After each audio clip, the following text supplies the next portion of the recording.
All right, welcome everyone to the first episode of Dynasty Market Watch. My name is Matt Davis at Dynasty Peasant on Twitter.com. I'm in 18 Dynasty leagues, been playing for about 6 years now. These are my co-hosts, Brian. Hi, how's everybody doing? Yeah, Brian _ Larry won it on Twitter. Countless Dynasty leagues. I don't want to get too embarrassed right away. Been playing since 2017 and just looking to having a good chat with you guys this evening. Just throw out the number. Just give us the number. It's over 50, under 60. There we go. Yeah. I'm Dynasty S-Flex. I'm Todd. I am in 13 Dynasty leagues. I've been in Dynasty leagues since 2015. So closing in on a decade now. Yeah, and Brian, we've been playing for a few years, and recently you came up with the idea to do basically a podcast centered around the shifting market values, especially at the beginning of the season. So we had started talking about it. We kind of did like a walkthrough last week. Todd gave us some good feedback. He wanted to kind of be part of the show. So this is going to be our first official episode is Dynasty Market Watch. So go ahead, Brian. Cool. Yeah. So first of all, happy to have you, Todd. Happy to be back. Happy to, be chopping up with you guys. Really looking forward to this. And thanks for anyone that's listening. The first segment we want to jump right into. We don't want to give you all those casual, hi, how are you type stuff. We want to get right into the meat and potatoes. So our first segment is Puka Nacua. Is he real? Yes or no? So it's a matter of we're going to play a game called Bull or Bear. So I'm going to list a person, and we're going to see whether the boys are in or out on trading Puka for that person. All right. So again, this is if they own Puka, are they trading him for this person? And we got this list based off of keep trade cut, just like general around same ranks, ADPs. All right. So Christian Watson. No. I'm taking Christian Watson. I'm staying on the Puka ride. Oh, you're staying Puka. Okay, so right away we jump on, and this is a Packers fan. That's Matt. Matt is a Packers fan. So, all right, late 24-1. If I've got Puka, I'm easily trying to move him for a late 24-1. I mean, that's. I'm going to start at the top. I'm going to go early, and then as I work my way down, I'll end at the late 24-1. And if I can't get a late 24-1. First off, I don't have any Puka, so it's easy for me to say this. But if I did have any Puka, I would be trying to move him for a late 24-1, and I wouldn't. It's not like I would do a couple early 2s or anything. It would need to be at least a late 24-1 in order for me to move off of him. Yeah, and so I'm going to agree there. I would cash out Puka for late 24 first right now. I do think Christian Watson's a similar type of value, but to me, there's just so much more value storage in the pick that there's no volatility there. There's, if anything, especially with the late 24 first, if anything, it will gain value because it'll be more mid and you're buying it with the perception that it's late. So in terms of just value isolation, you can't beat a first round pick. To me, Christian Watson is a very similar asset to Puka right now. That's why I'm just going to take the guy who got 35 targets the last 2 weeks.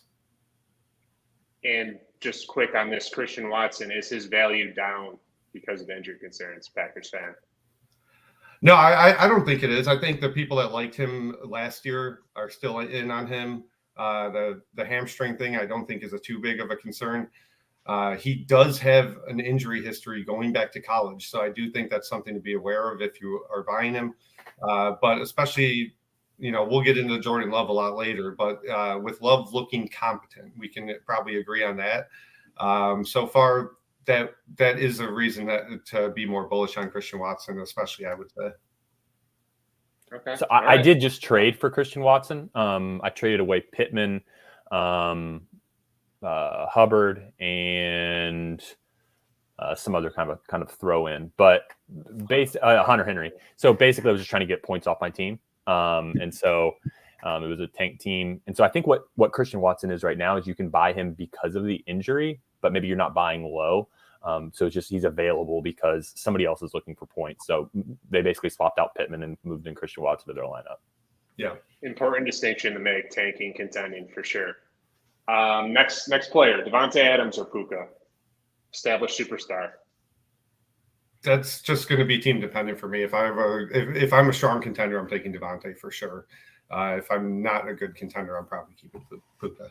So you're going to have to get down to the high 20s at least for me. So I think he's probably in like the 27 to 30 range probably for me. So we've got a ways to go before I'm going to probably give you any input. Okay. All right. Well, we got a couple more humor me here. Drake London. I want to hear Matt's input on this one. I'm taking Drake London. Any type of build. God, thank you. Any type of build, it does not matter. I would be very happy to trade Puka for Drake London right now. Thank you.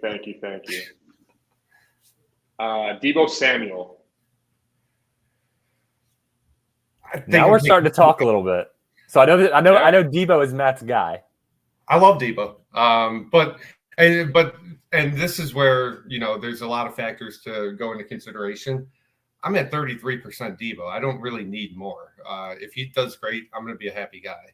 So I'm probably taking Puka there. But if I was really low on Deebo, I could talk myself into that. But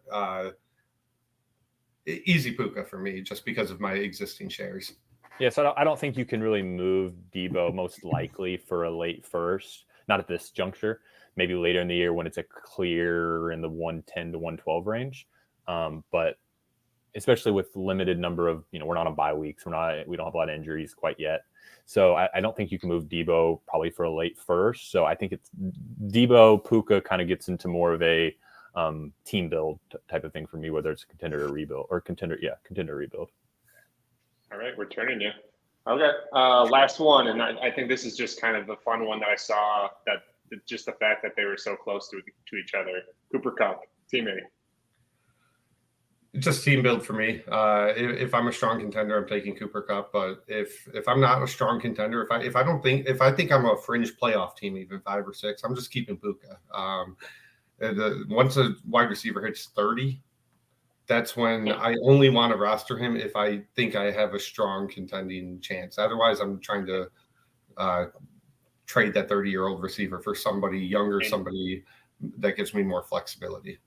So I have a little bit different. Ignoring the potential risk there, right? Of Kupp's injury lingering, roles after return. That's not really much of a concern if you're a strong contender, Matt? I have zero concerns about Kupp. I think he's going to come back and start dominating if he's playing. I don't think he necessarily affects Puka as much as people think. There's a lot smarter people than me that have talked about the usage of Puka. Puka is not playing the Cooper Kupp role right now. People are acting like he is. 60% of Puka's snaps have been from out wide. So he's not, he's lining up all over the field. So I think Cooper Kupp, he's going to come back. Whenever he comes back, he is the alpha. That should not even be a question at all. I don't have any concerns about Cooper Kupp outside of his age and, a little bit lingering injury and stuff like that. But once Cooper Kupp starts playing, I would expect him to start producing 20 points per game again. So I would take Cooper Kupp regardless of build. And it's not necessarily that I would hold Kupp if I'm on a rebuild, because of course I wouldn't. But what I would do is I would trade my Puka, take the Kupp, let him build some value over the next couple of weeks before he returns. And that week 5 return date, I'm probably looking to move him. I think he's roughly around like wide receiver 24 on keep trade cut right now. So I'm taking him, let him build some value, and then I can move him for that wide receiver 15 to 18 type of value by week 5. And maybe I hold him for a week and let him prove who he is again, and let people jump back in. I think this is another important distinction you're making, and we touched on this a little bit last week. The fact that timing matters for a lot of these like win now explosion type of players. That Kupp, people forget what Kupp and guys like that produce. You're waiting until he comes in, makes an impact, then you have the hot hand again, right? That's kind of where you're getting at.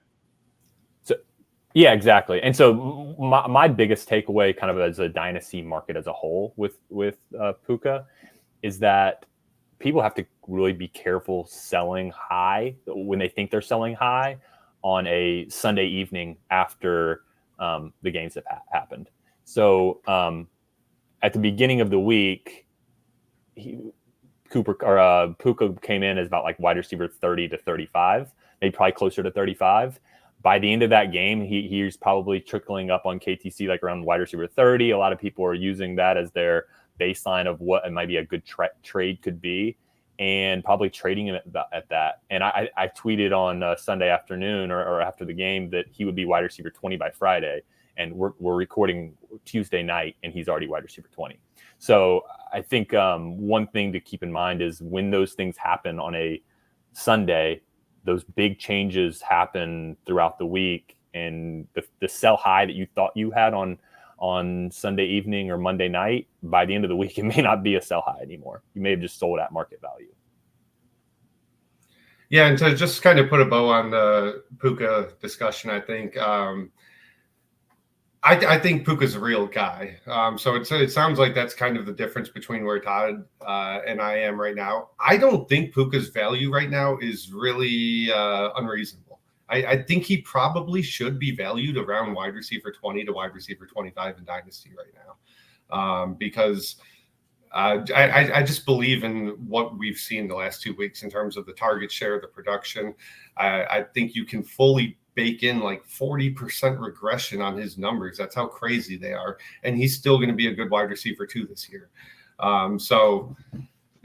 And Brian, I think you're probably more with Todd, right? Where you're probably a little bit below market right now. You kind of want to see a little bit more from Puka before you're going to go crazy with him. I was more confident last week. I'm a little more nervous, but yeah, I'm still skeptical in general, like what the role is, what he looks like with the full team.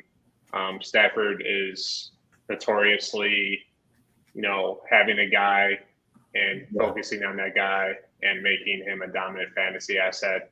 I think that's, for me, that's kind of what Puka has become. And like you're saying, Cup comes back. I think that's Cup, but who the heck knows? I said last week to sell for a second blind, so I lost there so far. So 0 for 1. Yeah. So this is we kind of figured we had to touch on Puka. I'm sure you're hearing this everywhere, but the next thing we wanted to jump to is just overall something a little more unique, and that's something that each of us have done in the last week trade wise, and then we might touch on one that we've seen in a league that we were not involved with. So first, I'll just touch on my couple trades that I've made in the last week. I talked about this last week. I had Zay Flowers. I shopped him for Drake London, and one hit. So I got a Drake London out of his Zay Flowers. I'm over the moon with that deal. How do you guys feel about that? Yeah, I love that. Yeah, I mean, I like that a lot. So give me an idea of how much Zay Flowers you have and how were you just going to all of the Drake London owners? So a lot of the time it was me for both of them, but I was probably about 10% ish Flowers, maybe a little bit underneath that. I definitely am holding out on some. I saw in a couple situations where I could see where I think an owner might overreact a little bit. And it was funny because I sent out two exact same offers. One was with the league with Matt, and one of his friends basically laughed me out of the building and said, like, what are you talking about? And then the other person in the DM said that couldn't have hit except quicker. So like you're seeing two ends of the spectrum right there. Like it's a hot item for sure. Flowers is a hot item, and Drake London was coming off a real tough week 1. And that's why you send trade offers. Exactly. You never know who you're going to come across. All right. So second deal I made. This is a little bit more probably over market. I could see where you guys are maybe a little split on this, but I'm in a tank. I had built up 5 first round picks, 3 looking late, and then myself, and then one other one that's looking to be early. So I shopped before Thursday's game. I wanted to just add a share of Devontae Smith, and so I offered 2 late ones for Devontae and Sky Moore, figuring, okay, Sky also had a tough week 1. I'm still not sold on Sky. I've sold him in other leagues as well, but I had a feeling Devontae against that defense was going to have a big week. He made me feel pretty good pretty quickly, and I'm excited, even though it might have hurt my tank in the short term, I know Devontae's a long-term asset. I know I have that other first-round pick that I expect to be early, so I'm pretty excited about this deal as well. And then Scott had a pretty decent game, not great, but better than week 1. Yeah, I would say I'm in that league, and your team is going to be awesome next year. Like you're basically 2 QBs away. Your receivers are loaded. I don't think 2 late ones for Devontae and Sky is over market. I think it probably would have been considered over market 2 weeks ago. I think this first 2 weeks of the season has been kind of a reminder that Devontae played AJB to a draw basically last year in terms of production. No, I think 2 late ones is about the price for Devontae, and then Sky, who I don't really want, but he's worth something. Awesome flyer. That's all it was. the other owner probably felt good that they were getting they felt like they were getting something out of Sky more on that trade. You can then turn and try to move him. So the perfect situation is if in 2 or 3 weeks you can then move him for a late second. And then you feel better about, okay, now I moved Devontae or I moved 2 late first for Devontae in a second. And it's not just Sky Moore, which looks like a dud right now. So there's still time where you can turn that into something. Yeah, so I definitely like both of those trades for you for sure. Yeah, it's definitely like Todd mentioned. It's a step before another step, hopefully, a move before another move, hopefully. We'll see. So why don't we go over to Todd's couple of trades? He mentioned one briefly. Go a little bit deeper. We can give you our feedback, what we thought. Yeah, so the basically 2 trades that are very similar in concept. So I mentioned I traded away Pittman, Hunter Henry, and Chuba Hubbard for Christian Watson. A team where I'm tanking. I was trying to get Hunter Henry. It's a little bit shallower league, maybe only about 26 deep, 25 deep. So Hunter Henry and Hubbard, I was kind of trying to just get them off the roster. And so also Watson being out for a couple weeks helps a little bit to shed some points as well. So I'm not necessarily out on Pittman. It was more to tier up to Watson in a sense. They're probably similar type of tier. Also got rid of some points. So I don't look at it as like a major slam dunk. I'm not totally in on Christian Watson. I think he's probably a hair overrated. So he's a guy that I would like to move eventually, but getting a guy that's not playing for a couple weeks and a desired player overall, like people like him. So and Pittman's not. So that was one thing. Yeah, I'd agree with that. I definitely think Watson has a lot more liquidity. I would say Pittman might have increased his value a little bit the first couple weeks of the season because Richardson looks a little bit better than we thought, just specifically passing. And also, I think his target share numbers are crazy right now. I'm not sure exactly what they are, but I would definitely make that move. So, yeah, Chuba and Henry are assets I don't care about on the tank, and I'd much rather have Christian Watson than Michael Pittman on the tank. So, I think that's a pretty good deal. I think I saw someone on Twitter talk about it. Might have been Jacob say Pittman is a great wide receiver 1 when you have a great wide receiver 2. So I think that kind of holds true right now. That maybe he hasn't reached his ceiling in the sense of having that other option that would kind of complement or supplement his weaknesses or drawbacks. But I realized I was super underexposed to Watson in the offseason, and I bought a ton of them. So. I'm on board with you, taking this opportunity as a little bit lower cost as well. So definitely in on that one. Yeah. So then the other one is a league that we're all 3 in together. Moved. It's same concept. I'm trying to get rid of points. Hunter Henry's on that team as well. So it's I moved Addison, Hunter Henry, and Darnell Mooney, and tiered up to T. Higgins. So coming off that week 1, this was prior to week 2 when T went off. Addison had just come off the Thursday night game where he played really well. So it's kind of like a match made in heaven where I was able to move off of Addison, tier up to T, moved off of Henry, who I was pleased to do so because he gave me about 16 unwanted possible points off my bench in week 1. And he scored a touchdown again in week 2. So I felt a little bit validated on that one. So tier up, get rid of some points. So I was pretty pleased with that one.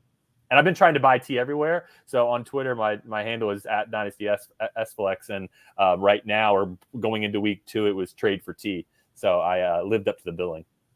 Nice. I love that. That's not a lot at all to add to Addison for T Higgins, who's a lot more proven. So I definitely love that trade. Yeah, so on KTC right now, I checked before we started, and Addison had moved up to wide receiver 12. So I think he's actually above T right now. So there's probably someone, looking at it as a loss, but to me, that just feels like a clear tier break between Addison and the T tier. I have some offers to make. Yeah, I was going to say that's it's a perfect example of like a guy that, like, when we were, organizing for the pod and getting ready, and I'm like, okay, who do I want to go buy? And I'm like, man, I really want to go buy Jordan Addison right now because he looks awesome. Like, I think he looks really good. No, I don't want to buy Jordan Addison at T Higgins plus prices. That's absurd.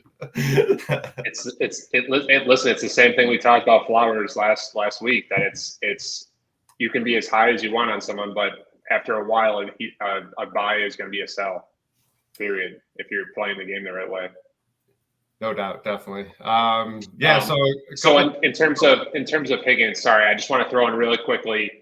I'm Team Higgins all the way. I think he did a great job buying low. He's going to explode, and whether it's on Cincinnati or somewhere else in a couple of years, he's a dude. Period. Yep. Sorry, Matt. So your trade. This was also a pretty interesting one. I think we're in together. Yeah. So I have 2 trades that I made recently. One I'll just cover quickly. We don't need to go over it that much, but after week 1, on a full out tank where I have 5 firsts, 5 seconds next year, etc., I did trade Sam Laporta and Justice Hill to a guy who was contending and needed a tight end. And I got Puka and his 2nd round pick, which I would value as a mid-second. So Laporta and Justice Hill for Puka and a mid-second. And that was after week 1. Now I feel very, very good about that. I would say around week 2, this past week, there was only one big trade that I made. And Brian, you're in this league. I traded Jahmyr Gibbs, Elijah Moore, and Sky Moore. And I got Chris Olave back. And I had a lot of people telling me not to do this trade, and specifically don't do this trade because the timing of it is bad. They said you're selling Jahmyr pre-breakout. You're selling Elijah Moore with Amari banged up, and he might be a central focus on Monday night. And then, you're selling Sky Moore. I think no one really is expecting a bounce back. But so a lot of people did not like the timing of that trade on my end. They thought Gibbs and Olave would end up basically even, or maybe Gibbs is going to surpass him. And I just gave up Elijah and Sky for free. So they were saying just don't do it this early. And to me, I just wanted to I don't time the market when it comes to guys like Chris Olave. Like, if he's available, I'm going to go get him. I don't have like exact ranks, but I would have him wide receiver 5 to 8 range in Dynasty. And in this league, I'm a decent contender, I would say. Not a super strong contender, but I did have some decent depth for after the last few trades I made. And to me, I'm not that high on Elijah and Sky. So if I can just package them together and turn Gibbs into Olave, I'd much rather build around a young stud wide receiver than a young stud running back anyway. Gibbs still has the potential to go DeAndre Swift in Detroit and just be frustrating as hell for the next 2 years. I'm getting off any of that. And so I don't know. Do you guys think that was too overmarket or too premature to pull the trigger on moving out Gibbs? I think the Olave is interesting because I think there's a world where here in like 6 weeks he's wide receiver 3 or 4, like right up there with Lamb, basically. The one thing that scares me with Olave is probably touchdowns, which is crazy because all he did at college was score touchdowns. So touchdowns would be my only scare with him, but I think that there's a really strong possibility, given maybe that A.J. Brown and Devontae Smith are a little bit eating into each other, so they're in the high single digits. And Garrett Wilson just lost Rodgers. So I think there's a real chance that Olave kind of settles in at like wide receiver 4, right around there with ARSB. So I'm going to take the wide receiver every single time over the running back. Now the question is, do I want to throw in Elijah Moore and Sky Moore theoretically for free, or Sky Moore for free? I think Elijah Moore had to be kind of a part of it in some capacity. But I did try. So I did try Gibbs and Sky, and the guy said, "Come on!" And then I tried Gibbs in a second, and he said it needs to be Gibbs, Elijah, and Sky. I would not go lower. So that's how the negotiation played out. I think Olave is probably that tier above Gibbs, and that I would toss in a mid-second and just to get the deal done. And that's probably, Elijah's probably worth a little bit more than that. And like we said earlier, Sky's probably like worth a third, if that. And you may hope one day you can sell him for a second. So I kind of view it as you sold Olave, or you sold Gibbs in an early second for Olave. Is kind of the way I would think about it in my head. Yeah, I think that's fair. I think it makes sense for what you're trying to do and, your reasoning. We're talking about like target competition and volume. Like game 2, Michael Thomas, I believe, had 9 targets. Olave still had 11. So like he's going to get volume, speaking to like the touchdown gap potentially.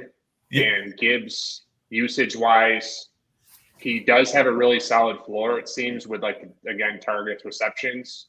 But are they going to take the training wheels off anytime soon? And you're looking for something that might not happen, and then you lose some value and miss out on the Olave jump that could happen for sure. So I'm on board. Yeah, agreed. So like last trade we want to touch on, and this was not between any of us, but we saw it. Matt and I are in a league together. And shocker. And today this trade went down. So Anthony Richardson in the 3rd for Stroud, Puka in a 2nd. So I believe, Anthony Richardson, the team that had Anthony Richardson was tanking, and they're kind of trying to move towards a little bit closer to a contention. If I'm remembering correctly, correct me if I'm wrong there, Matt. And this other team had, obviously, from what we talked to him, he's super high on Stroud. He's sold on Puka and getting a 2nd. So to me, as a Colts fan, I'm a little biased. Anthony Richardson could be an absolute stud. He might already be a stud, but like he could. I wouldn't be shocked if in a year he's QB 3 or 4 overall, and early first round startup pick. So it's. I like it for that side, but I'm a Stroud guy too, so it's tough. I think it makes sense as long as you're sold on Stroud and Puka, but we talked about it a little bit already. I'm not sure on Puka yet. Yeah, and I think AR is a safer side there. I think it's an incredibly even trade. Like you said, I agree with you on the AR upside. I do think Stroud has higher upside than at least some of the people that we talk to think he does. I don't get that overly concerned about a guy who does run, doesn't run when he's that young.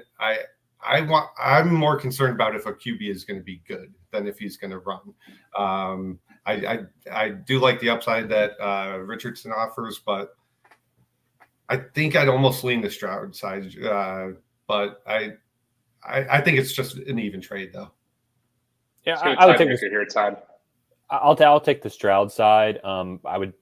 Would I want to get and hold Puka? No, I'd probably want to get him and try to trade him for Drake London or somebody in that early 20s. Yeah. And when I think about that in my head of, okay, I'm getting maybe QB 12 and I'm tearing down from like maybe this time next year, we're sitting here and AR's around QB 6 or 7 and Stroud's 12 to 13.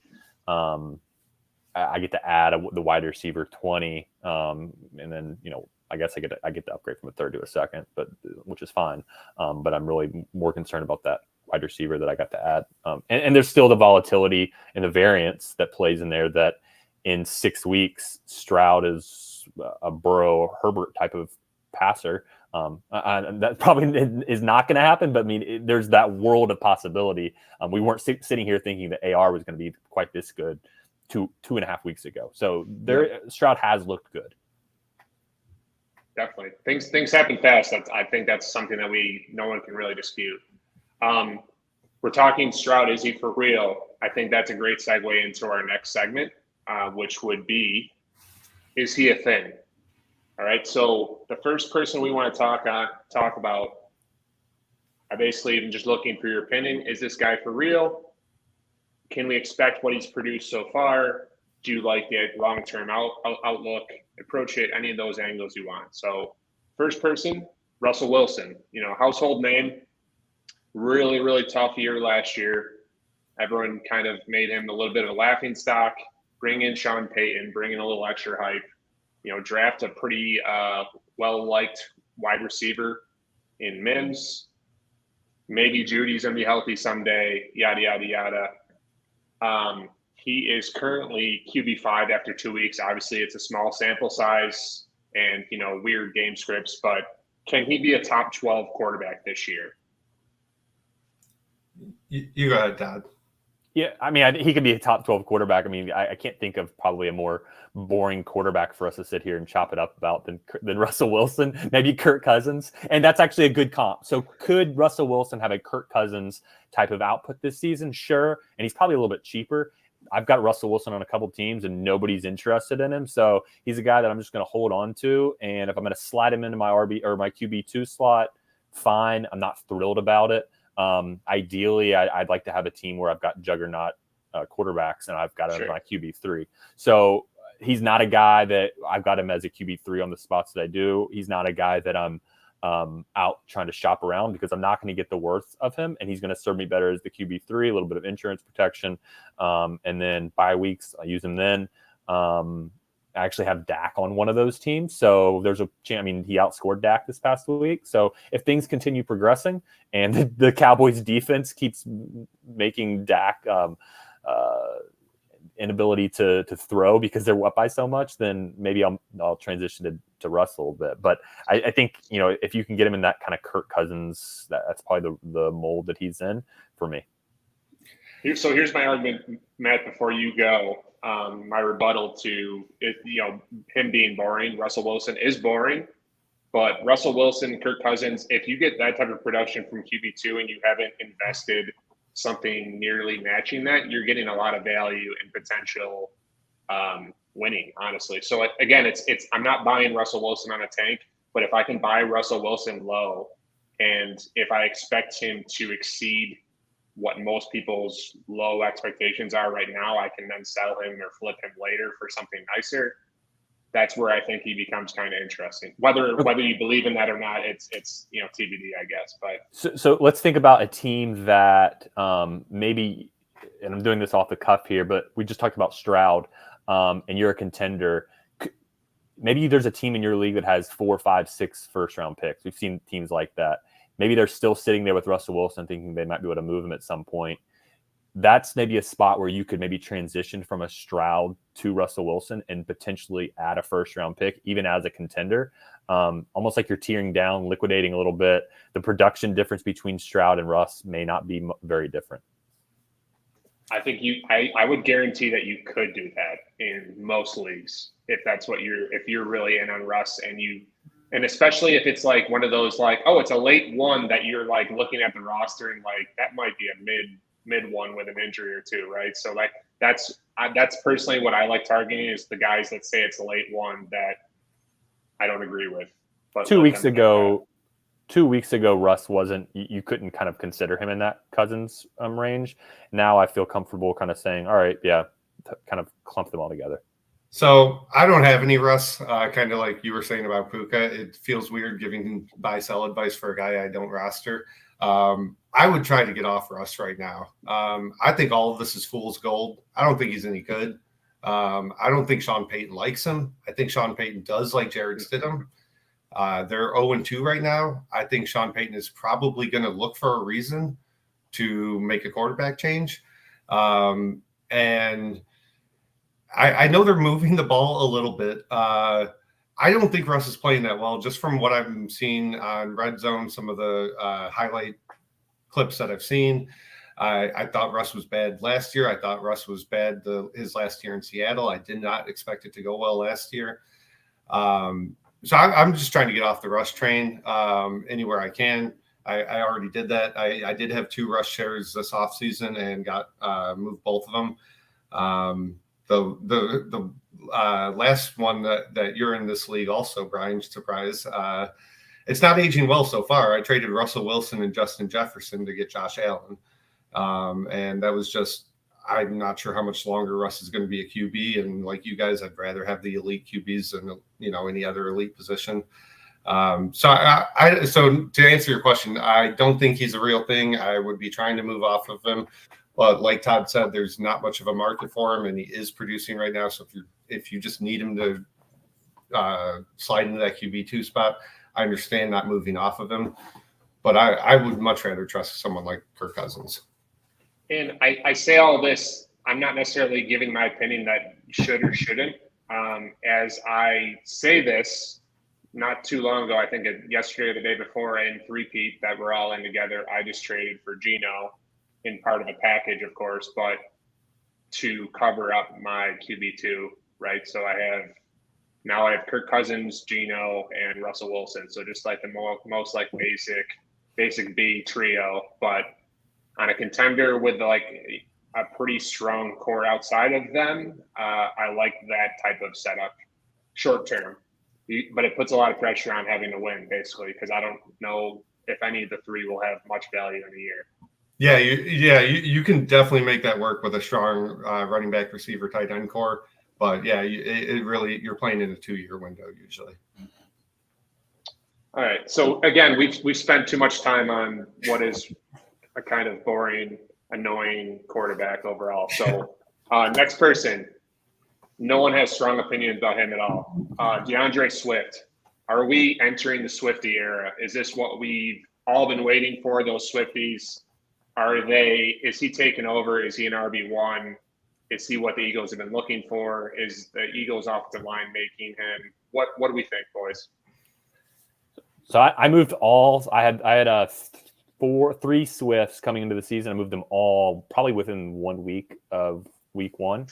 And I went back and looked at all those trades, and for about a week, it looked like I won huge. And now it's probably back to about even based on where after the big performance. If I still had Swift, you're not going to be able to get a 1 for him. That's not happening. And I think best case is maybe you could move for 2 2s. And I would still be trying to get out on him. Where is the one that you would trade him? Like in what area of this draft class? Like is you mean 101, what 102, 103? Like what would you trade Swift for a guaranteed rookie pick X? I would move him for just 1 pick. I would be fine moving him for the 203 probably. Oh, okay. Got it. All right. Yeah, I'm pretty much in the same boat. I'm not sure you can't get a first. It would be ridiculous to me if someone traded a first for DeAndre Swift, but It'd feel inappropriate offering it probably. yeah, right. Yeah, I feel weird just targeting someone for that, but maybe you can get that. But yeah, I agree with Todd. I have 1 share left. Not really looking to move it because I lost. What type of team is it? And Aaron Jones to injury, and maybe he can fill in, but. The coaching staff went with Kenny Gainwell in week 1. So I think Swift's a lot better than Gainwell. I think he looked awesome in that Thursday night game. But the Vikings were also conceding the run, and Philly just said, all right, we're just going to run it 28 times. And that would be another thing that I'm concerned about with Swift. He's not going to get 27 carries or whatever for 175 yards. He's not Derrick Henry. It's not like a lot of that production boom came from what we know he's good at, which is catching passes.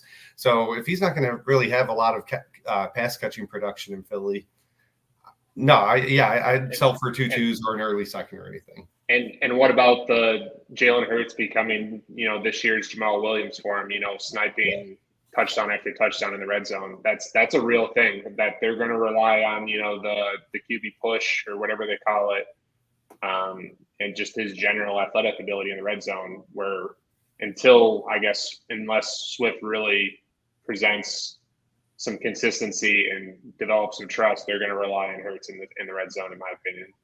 So really quick, I just looked back at one of the trades that I had made, and I moved, and this is I acquired your guy, Brian. I moved a mid to late first and Swift to get Tony Pollard going into the year. So after week 1, I felt like an absolute home run. The guy was probably feeling silly. Well, then after week 2, he's kind of a little bit more pumped up. I think he's dealing with a trade block. So, but yeah, I still feel good about that trade. Yeah, I'd still take that. I'd trade that right now for Pollard. Yeah. Yeah, I mean, okay, it's a former teammate. This guy is not a household name. I don't think he's going to be very relevant, but I just wanted to see what you guys are thinking if you're seeing anything different. Josh Reynolds. So 80 yards week 1, 2 touchdowns this past week. Is he a thing? And by thing, I mean like playable wide receiver, consistent wide receiver 3 type of production. Not is he going to be a wide receiver, top 20 overall wide receiver? No, I don't think so.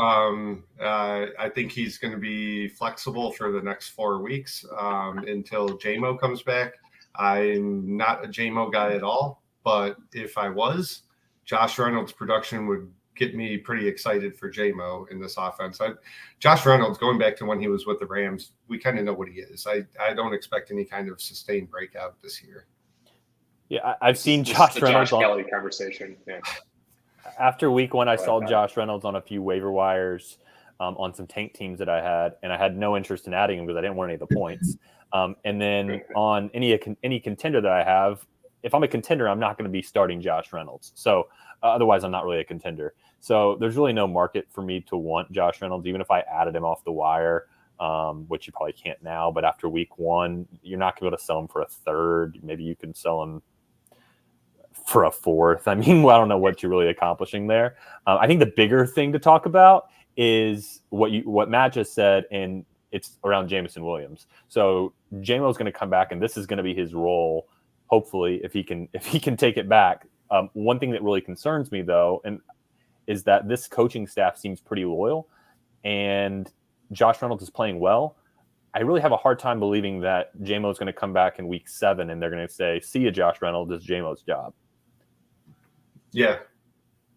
I personally have some concerns with JMO in terms of being a football player too. So that's why I think it's kind of an interesting discussion. You have coaching staff, you have Goff developing this trust with this group that they have, and JMO, can he catch? Can he stay healthy? Will he stay off DraftKings? All those things are questions that we have to think about, right? If this were a video game and I could slide him into that role, I'm all in. I know that he will be dominant in that role, well, relatively dominant in that role, but it's not a video game. That's an analogy I used to say with like NBA video games, you draft J.R. Smith in like the 10th round, and it's just unreal because he's not a moron in the video game. So, all right. So last person, again, whether he's viable or not, I'm not sure, but this is Matt's declared boy. We're talking Najee 2.0. We're talking Brian Robinson. All right. Get rich or die trying intro last year. That was awesome. Unbelievable story in general. I was, and I still am, an Antonio Gibson truther. I'm not sure why he's been done so wrong and dirty by the coaching staff and the city and the world. But what do you guys think on Brian Robinson, his outlook, short-term, long-term? You go ahead, Todd. Yeah. So first off, Antonio Gibson. I traded Antonio Gibson right before week 1, like Saturday night before week 1 to at Cam's Not Sober. And I traded him straight up for Tank Dell.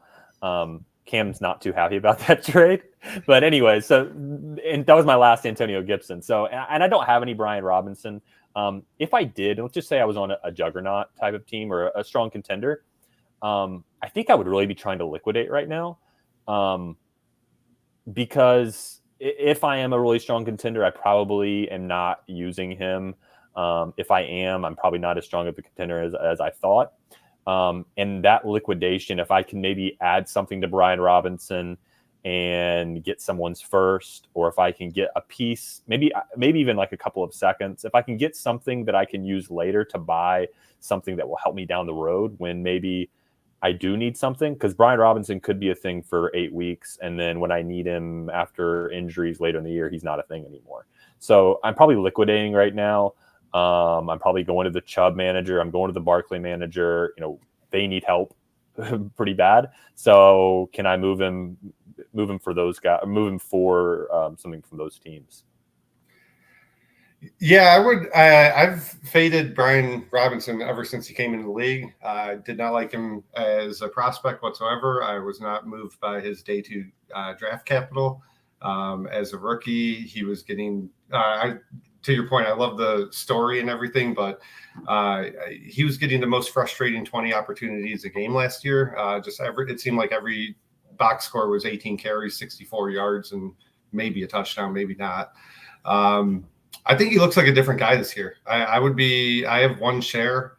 I no intention of moving it unless someone wants to give me a first. Then goodbye, Brian. But I bet, yeah. But like if someone offered me an early second on that team, I would decline it because Brian Robinson right now is my RB2. It's a fringe contender type team, really good outside of the running back position. And this coaching staff, I think, has kind of told us as clearly as they can that they're going to give Brian Robinson 20 touches a game. And this is going back to last year, and they did it the first 2 weeks of the season. They're even kind of mixing in some pass catching with him. I don't think he's really ever going to have sustained pass catching production, but I don't see why he can't get dump off passes the same way Connor does or the same way Montgomery did in Chicago. So I think he's got a 3-down skill set, and I think he's going to continue to be used, on all early downs and mixed in some targets. So I would expect him to finish as a low-end RB1, high-end RB2 this year. Let me ask you this hypothetical trade scenario here. Would you send Brian Robinson and a first for Tony Pollard? It would depend on where the first is. It would depend on my team, but if I can do that on a contender, yeah. If I can move Brian Robinson in my late first and upgrade to Tony Pollard on a contending team, yeah, I'm doing that. For me, it's going to really depend on how much depth I have, because that first is going to be something that I really want to utilize later in the year. We're starting to remind ourselves that the injury bug is real. And our contenders are going to get knocked down with injuries over the course of the next 10 weeks. And so I really want to hold on to that first if I can, to figure out what it is I need in week 12 or 13, maybe before the trade deadline or heading into the playoffs. So I'm probably holding it, even though I wouldn't mind selling off Brian Robinson. It would really depend on my depth, though. Yeah, I got plenty of depth. I got maybe 2 firsts. Sure, I would move it for Pollard. Yeah, and like you said, that's a great point. It often gets ignored, but that first round pick, that's a bullet you can only fire once. So one time. So in a vacuum, I love moving it for Pollard, and I think he's way more trustworthy the rest of the year than Brian Robinson, despite the nice things I just said about Brian. But I like the idea of just, hey, I don't need to do that right now. Brian's producing for me, and maybe I'll have a stronger need in week 7. So. Yeah, and not to see if your money was where your mouth was there. yeah, he kind of convinced me I might have been wrong there. Sorry, go ahead, Todd. No, let's keep going.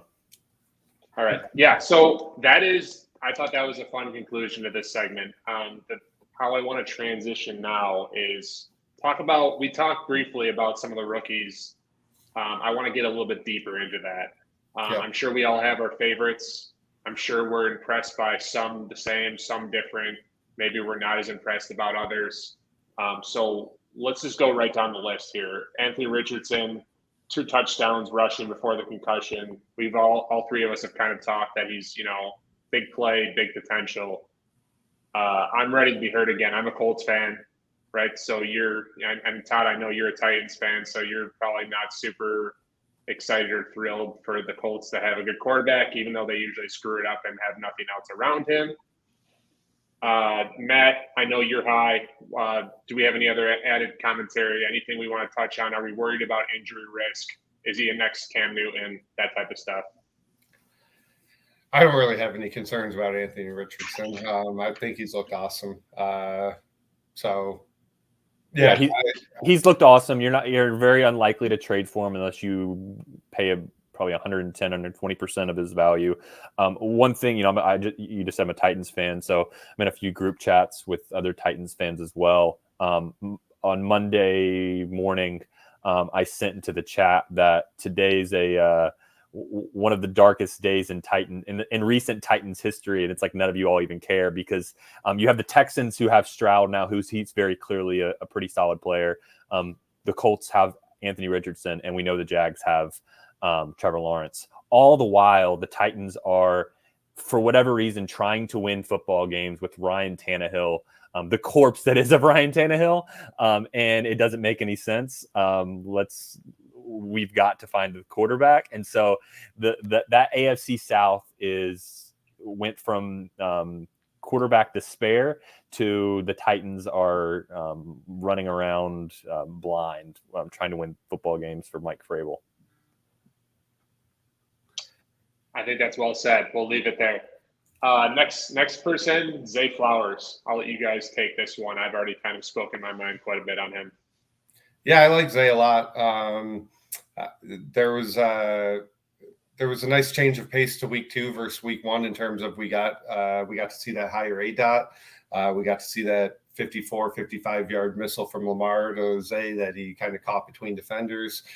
So we got to see more of his skill set outside of some of that gadget usage from week 1, where it was clear that they were trying to get him the ball, but they were getting him at the ball at the line of scrimmage every time.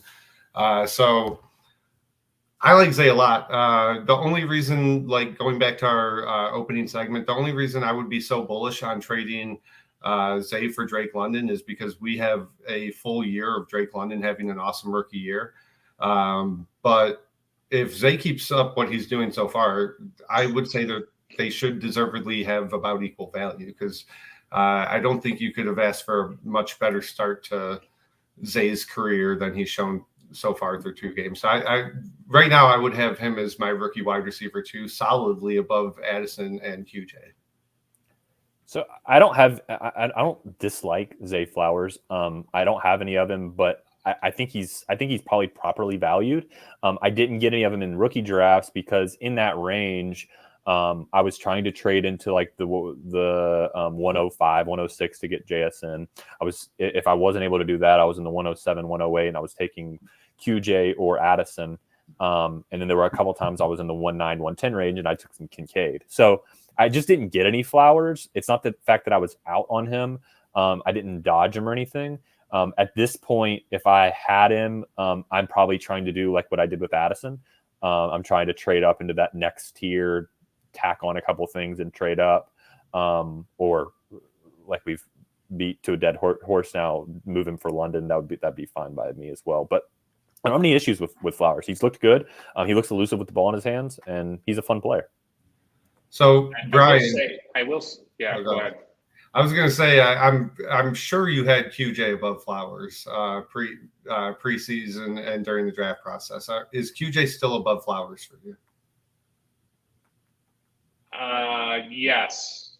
Okay. I don't want to overreact. We talked about this a little bit last week, but QJ to me, and I think you agree on this front in terms of value shifting.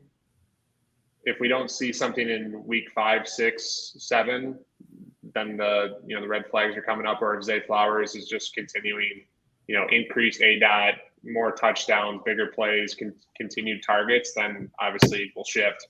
I'm not afraid at all to eat crow at like any time.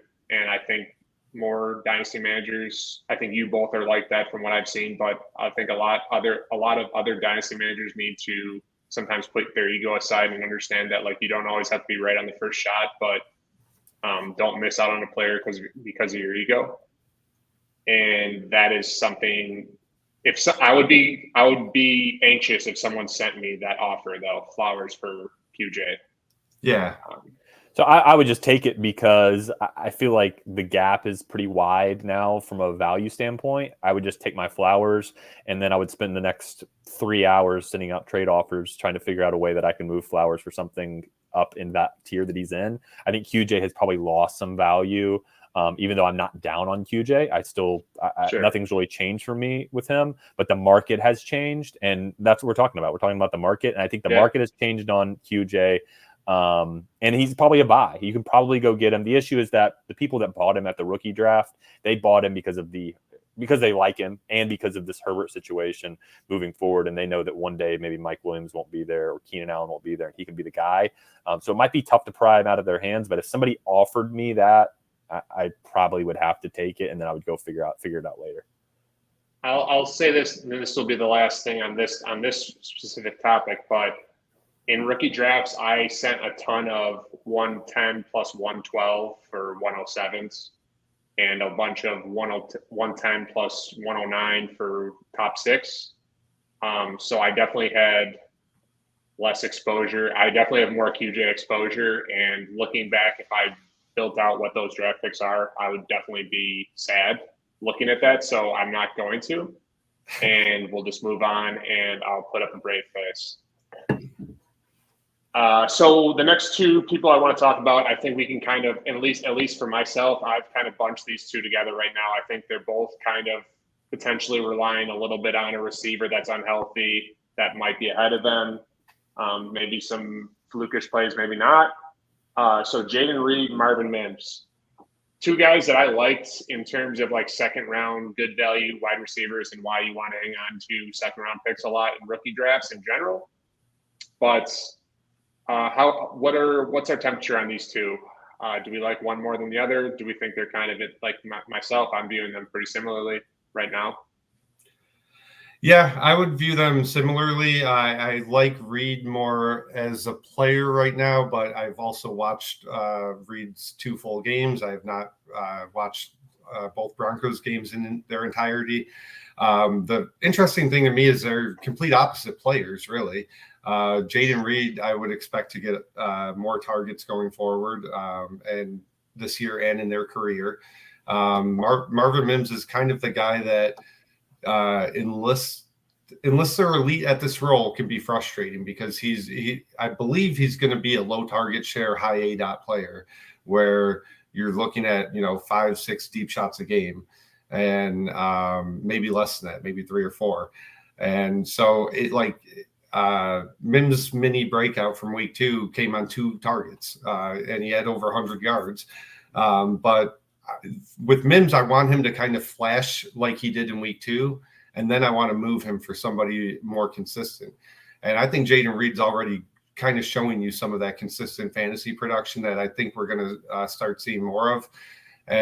But Reed just doesn't have the ceiling that Mims does, right? So if Mims ever becomes a 20% target share player and keeps a very healthy ADOT, then he's going to go nuts. Jaden Reed, I don't think is ever going to be a top 10, top 12 wide receiver. He might. I could be wrong about that, but I think of him more as I just go back to this comp because I'm a Packer fan, but to me, like his best case scenario is prime Randall Cobb, where he might be able to get you 80 catches for 1,000 yards and 6 to 8 touchdowns. He's a great punt returner, great versatile weapon overall. But I'm still not sure he's ever going to give you the ceiling that you're looking for from some of these young players. But I do like Reed and Mims both a lot, and I would expect both of them to continue kind of flashing and slowly building up some value. So Reed and Mims, coming into the rookie drafts, I have a wide receiver formula that I've made, and Mims shows up pretty well. I mean, he's a pretty strong prospect. Reed, not so much. But here we are after 2 games, and Reed's got a 25% target share and has looked really good. I'm a little skeptical on him overall. I think when Christian Watson comes back, he's probably going to dominate a little bit more, which isn't groundbreaking or anything. And so I don't have any Reed. I don't know that he's necessarily a sell or anything, because I don't think you could probably get what his potential upside could be. Mims, I bought a lot of him going into the year on tank teams. So I think I bought him 2 or 3 times, more so in larger deals. So he's been a pleasant surprise. Actually, one of the Swift trades that I made, I think I got Mims as part of the deal. So Mims has been a pleasant surprise. I think that Mims is a really good wide receiver. Russell Wilson has been really good deep ball thrower over the years. So I think if Mims can get the role, I think he'll be productive. It might take a little bit of time, but as far as Reed versus Mims, I have no heartburn either way, whether who I'd take, but I'm holding probably both of them versus trying to liquidate. That was my question. Are either of you taking the other with a kicker? So like for a third, are you taking whoever is offered with the third, or is it a bigger gap than that? To Todd's point, I don't think I'm really. I mean, I have a decent amount of Mims and Reed already. I don't think I'm really trying to buy more. I'm not really trying to sell. I think both are just very strong holds. I think they're both going to continue to raise their value slightly, maybe not go crazy, but I expect them to both keep flashing a little bit. Yeah, I think the person that has them is probably pretty excited with their production so far. So you're not going to go in and buy. I don't think you can sell enough to justify it. You could sell for a second and then next year hope that you hit a second that does as well as Jane Reed and Marvin Mims had the first 2 weeks. So that's not that exciting to me. Now, if somebody wants to come in and make them as part of the deal where I get to get a first, sure, that sounds great. But I can move Mims and something and get a first. All right, cool. I'm down for that. But I'm not out actively shopping them or anything. Yeah, and to that point about them not having like a ton of standalone one-for-one deals that you'd want to make, to answer your question, Brian, I probably would flip either one of them if I get like a third, or I would probably want to see if I could get a player I like more in that range off their bench. But I don't have a strong take on either one. I would take an extra asset to flip one for the other. Both pleasant surprises early on, though. Yep. Yeah, right. I mean, last thing, Mims to me, like you spoke to the deep ball with Russ, Todd, he gave me like kind of Lockett vibes on Sunday. The deep ball he had, it looked like Lockett. I know you don't want to scout based off of like former players or uniforms, but just it felt like Lockett out there catching that. Okay, couple no brainers. Bijan, Stroud. We can not talk too much about Bijan. It's obvious what he brings to the table. Increased usage, touches, I'm sure, incoming. And then Stroud. Really quick on Bijan. Do we have something with Bijan? Yeah. How many firsts are we trading for Bijan? How many firsts are we trading for Bijan? Or how many firsts and how many seconds? What's the number here? I'm just not going to own any Bijan for the next few years, and it's going to be sad, and I'm not going to be happy about it. But I'm not. Bijan is deservedly like in that mid to late first round startup value now. If anything, I think he was at that 1-2 turn most of the offseason, and I think he's actually pushed himself up to like that JJ Chase tier. And I'm never going to invest in a running back at that price. I'm always going to try and move Bijan in a second for Chase or JJ. First of all, I position myself accordingly to have a lot of Bijan. He's my most owned rookie of the entire class. So I, like Matt, probably not paying. The only way that first of all, I would like, if we're just talking flat values, I'd probably pay 2 1s and a 2, let's say. One of the ones probably being like a expected middle. But I'm not going to pay that unless I have an absolutely loaded team, depth, other picks. So it's got to be like a one of one type of build that I already have. I'm not, because otherwise you're going to break your team down to get this guy that we've all talked about, the volatility in general of running backs. He's not going to win you a championship on his own.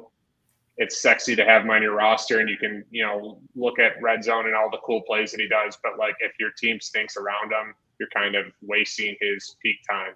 That's how I see it.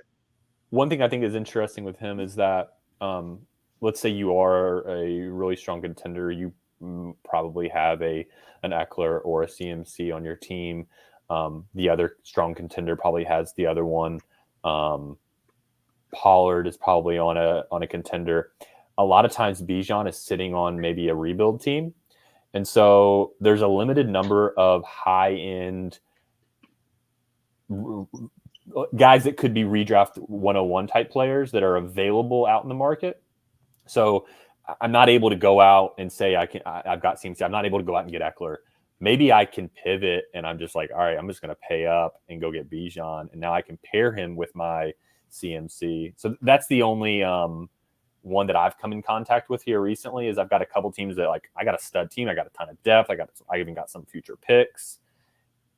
Do I just kind of shove in my chips and say, now I'm going to have 2 stud running backs. One of them is Bijan I'm going to have for years. So that is one that I've kind of come in contact with here recently. And I'm with you. That's the situation where it is a skill, or at least it's somewhat of an art for when to shove, right? It's just a matter of picking your spots. Good bets sometimes lose, bad bets sometimes win. Play the odds.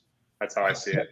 I did have one single Bijan share on my single best team this year, this offseason, that I ended up trading like a month and a half before the season started. And now it looks pretty bad. I traded Bijan and Rachaad White, who I do not like, for Nick Chubb and Jahmyr Gibbs. And my thinking at the time was I'm really high on Gibbs. I would obviously rather have Bijan than Gibbs, but I thought the difference was maybe like a late first, even less than that maybe. And with, again, being a strong contender, I wanted Nick Chubb on every contender I had this offseason. I got him on a few. It kind of sad now, but so yeah, no, that's definitely a trade that I regret. It's the only Bijan share that I ever got a hold of, and I've loved getting Nick Chubb and Jahmyr Gibbs as a return investment, and definitely has looked terrible so far. But I had the type of team where it's still great. I totally struck out there, and I'm not worried about it. So probably should have just kept Bijan there, but I don't think I'll be getting him back at his current price anytime soon. He's justifiably very expensive now. Really quick, Rachaad White. He's kind of a hot topic right now. So Rachaad White, what's he worth? If you had him, what would you sell him for? A second. Any random second? I don't think he's any good, but he's getting an insane amount of volume. I don't know how much longer that's going to last, but he's interesting me on a team where you've got a kind of a 0 RB type of build where you're maybe like you're an up and coming team, and maybe you've gotten some pleasant surprises maybe from some of these young receivers that have looked good. Maybe you've got a Puka Nakua, and you could slide into Rachaad White and be like, yeah, I might be able to contend this year with him. So I don't know that I would sell him for just a random second. Probably need to be semi-early, just because I feel like, what am I going to draft with that late second? It's probably got to be moved sometime. I got to trade it at some point.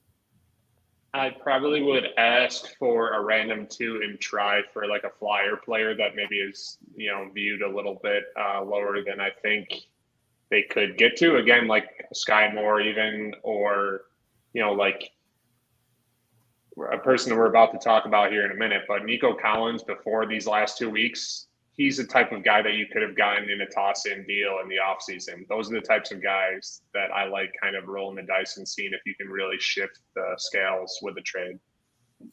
Yeah, in one of our group chats, I want to say it was like middle August, or it was like maybe a month ago. And I think you had asked the chat that you were like, Nico in a late second or Rachaad. I'm like, I would just rather have Nico. So I've just never been in on Rachaad. I did kind of find him as intriguing as a prospect because of his pass catching prowess in college, but his NFL production is like rushing yards over expectation, PFF grade, all that stuff has been abysmal as a professional. I think he's a bad player in the NFL, so I don't think he's going to have. I think there's a good chance that by December he's completely irrelevant, and I could be wrong on that. But like those are the type of players that if they're worth like a mid-second now, and I think they have a decent chance of going to 0 soon. I'll just take the second, and I'm fine being wrong. Like I'm wrong as often as I'm right, or probably even more. But yeah, so that's why I'd take a second for Rachaad, but I think Todd makes a good point. I mean, he's getting a lot of volume right now. So as long as he is, he's going to be useful for fantasy for sure. All right. let's bunch a couple guys together. Gibbs, QJ, JSN. To me, I'm bunching them together only in the sense of their value is a little bit suppressed right now. Those are guys that, I think Todd mentioned for QJ, maybe he's a buy.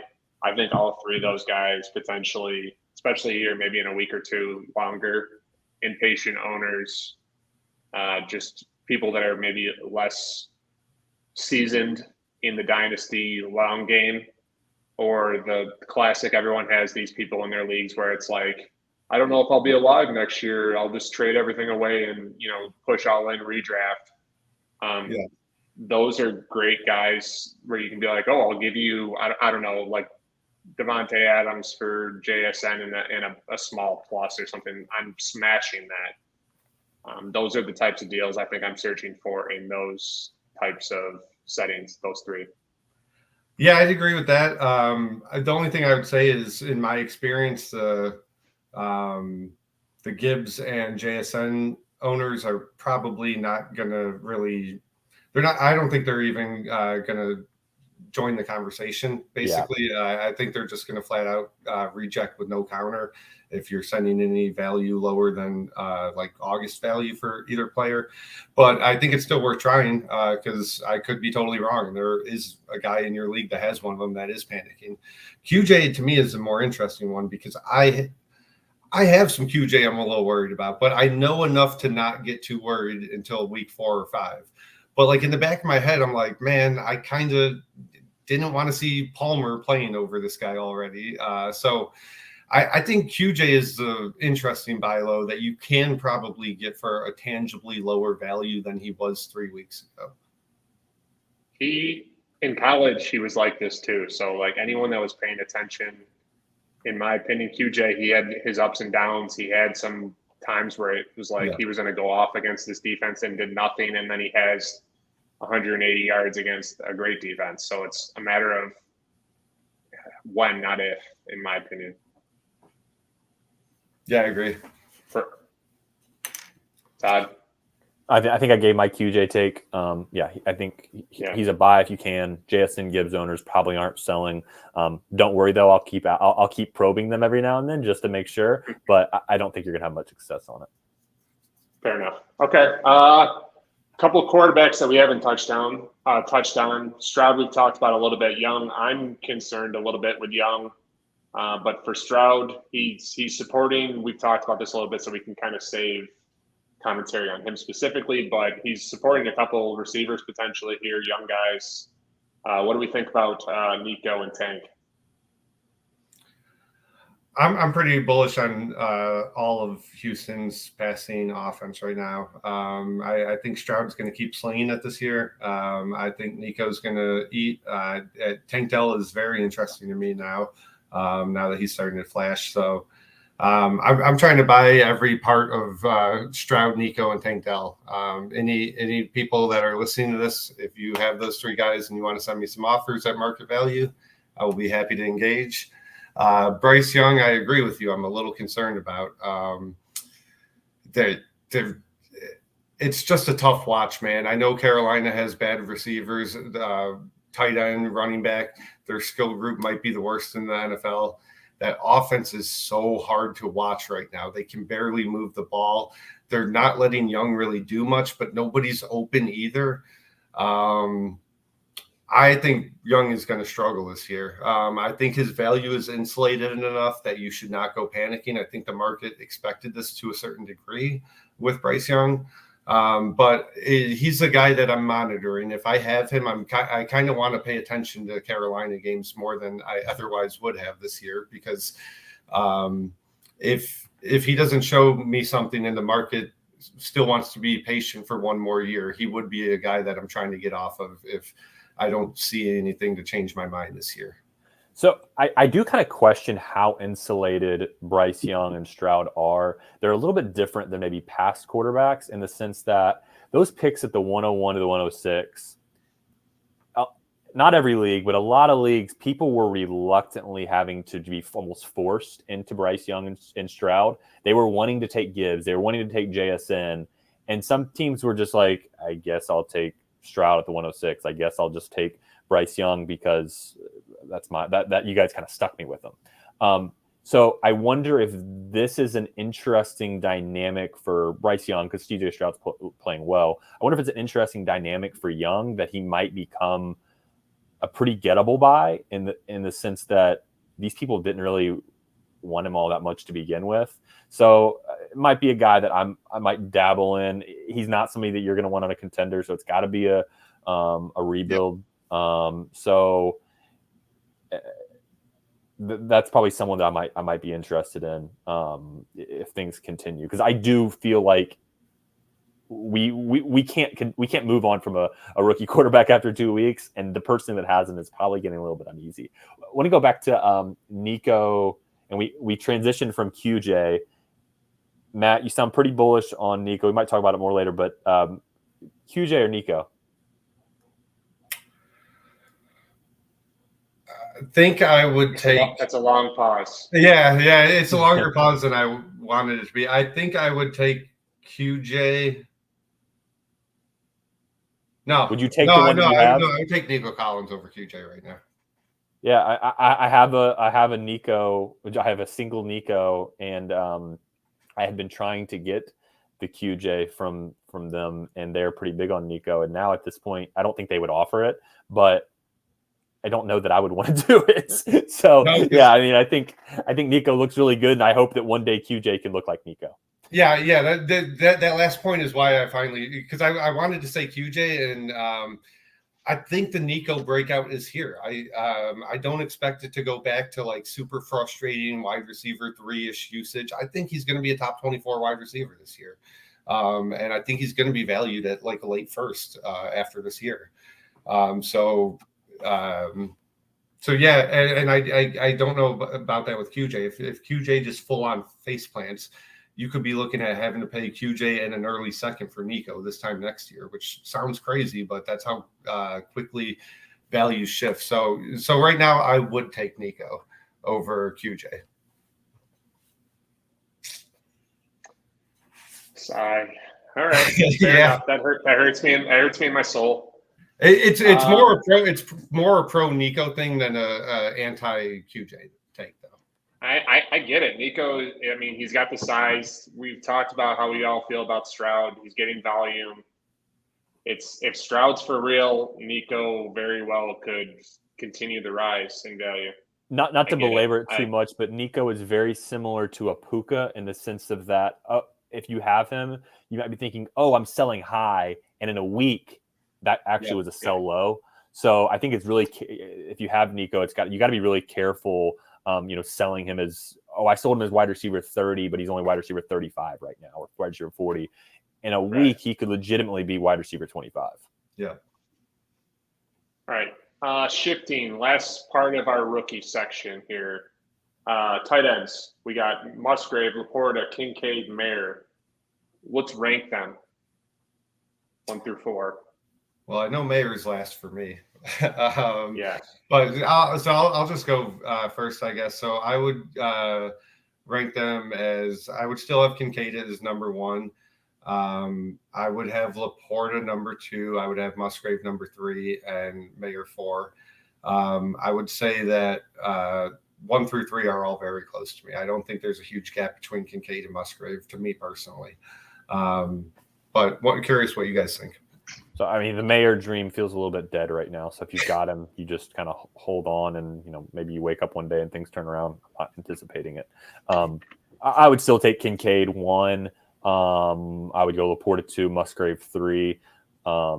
It doesn't – none of the 3 are really, burning for me. So I think the Kincaid is a little bit more sexy in the sense of people like that he's with Josh Allen. So having him is a plus because when he does have a good game, it's going to get a lot of eyeballs on it. So you're going to have a really nice sell window if you want to get out on him. How are you having, Brian? Give me Laporta. I got Laporta 1. We've talked about this a little bit. Todd, I don't know if I've talked to you about this as much, but Matt and I have. I was super high on Laporta coming in. I think he's looked great on top of it. And like the only way I don't see him being a stud is health. And I'm not going to gamble or bet on whether a guy's going to be healthy or not. I still like Kincaid. I think Josh Allen's probably going to restrict some red zone stuff that he would get. I think Knox, for whatever reason, still feels relatively involved. I like those two clear cut 1 and 2, and then Musgrave's a little bit. I'm lower than Matt is. I still like him, and Mayer, a couple gaps behind. I never really liked him. I never really saw the hype. I do have some of all of them, but that was only for exposure reasons more than anything. So this isn't a rookie tight end, but I think it's very relevant to the rookie tight end conversations, because on Twitter this week, there was a lot of polls going around with hundreds and hundreds, thousands of people responding of Kincaid versus Kyle Pitts and Sam Laporta versus Kyle Pitts. And almost all of those polls were 50-50. We're talking 1,200 people, 1,700 people voting. Kyle Pitts is being valued right now, it seems like, around Kincaid and Laporta, which is crazy to me. But I also understand it because of the concern there. You're definitely moving all your Laporta shares for Pitts, right, Brian? Or is that more of a question than you would have thought a couple weeks ago now? With zero hesitation, moving him. Yeah. So with polls and with KTC too, and this may be a bigger conversation, but with polls and KTC, you're looking at the landscape as a whole and not the person that has Kyle Pitts. Right. Yeah. Yeah. So the person that has Kyle Pitts, they wouldn't even consider it, and they're like you, they're laughing at the poll. And there's a whole subset, there's a whole group of people that they wouldn't roster Kyle Pitts. And that's why we have a lot of shares of him. So they think he's a bust. yeah. And he's not been good. And so they're probably laughing at us right now. But I just don't think that they're really in the same realm. But when people look at those polls and they'll say, oh, well, they're probably even in value. Well, if you took that to the Kyle Pitts owner, you could send Laporta and Kincaid to Kyle Pitts, and they're probably going to reject you. Yeah, no. So I just wanted to make it clear that Brian is Laporta is his tight end one. We have Kincaid, but we are high on Laporta. I do like Laporta. We're easily moving all those guys for Pitts, and I'm adding a 2 to any of them. Listen, I mean, it's just a matter of like Pitts is in a bad situation right now. Yeah. Whether you want to say it's coaching staff, whether it's the quarterback, it's health concerns or health that he's had, whatever it is, to me, that's a short-term and short-sighted move to do that type of deal. Yeah. And it kind of moves us into our next point too, where it's like we're talking, a stack situation, right? So is Pitts with Ritter considered a stack, or are we kind of like, I feel like the general population of the community is kind of viewing like if they're on the same team, it's a stack, right?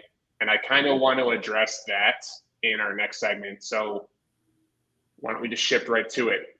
Yeah. Do we think I don't think that just because you're on the same team, a stack should be a stack. A stack should be when it's Tua and Tyreek, or Tua Waddle, or Diggs and Allen. Like, we're looking top, cream of the crop, top end, both sides.